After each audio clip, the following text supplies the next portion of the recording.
ប្រំព្រៀបប្រកួតគូទី9ទឹកទី1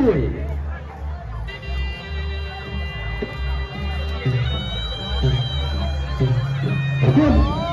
បន្តបាទចូលទីរបស់បង្គោលខៀវបាទកាត់ឡើងបង្គោលខៀវកាត់មុនចាំពីបង្គោលខៀវបាទបន្លាងបាទណាមុនបាទទៅរកសំបង្គោលមុនបន្លាងកាត់ឡើងទៅរកទៅវិញទៅមកចាប់កាច់បាទធ្វើបង្គោលសំបាទចាំបន្លាងខ្លួនឯងទៅលើតាពីបាទកាត់ឡើងមានដល់របស់បង្គោលខៀវបាទបន្លាងកំពុងទៅនេះបាទកាត់វិញទៅមកមុនបាទកាត់ឡើងលើបាទចាប់កាច់ទៅវិញទៅមកបាទចាត់គុំមកបាទលើញ៉ាំក្រៅចាត់ក្រកយមួយបាទគៀងក្រកយជន់មកក្រៅ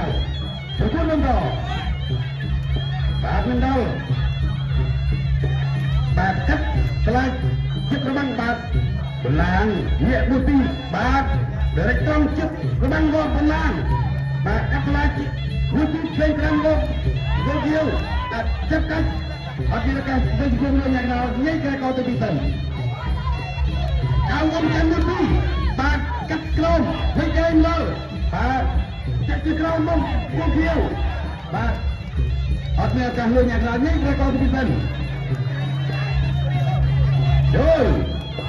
បាទវិញពីមកពួកខៀវបាទកាត់ក្រោយទៅវិញទៅមកតាមวนกันមួយទីមកពួកខៀវ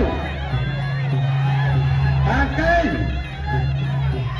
បាទមួយទីថៃមកពួកខៀវបាទប្រគល់មកបាទ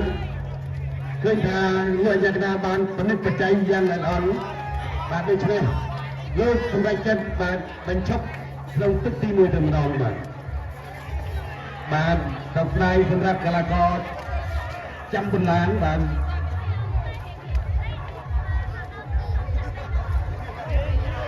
កែងពុះបញ្ឆិតបាទរបស់ទីរវុធបាទ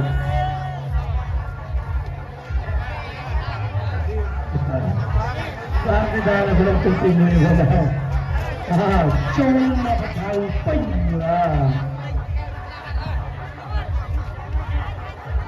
បាទតើបង្គោលក៏មកបង្កាត់ពួតក្នុងទឹកទី1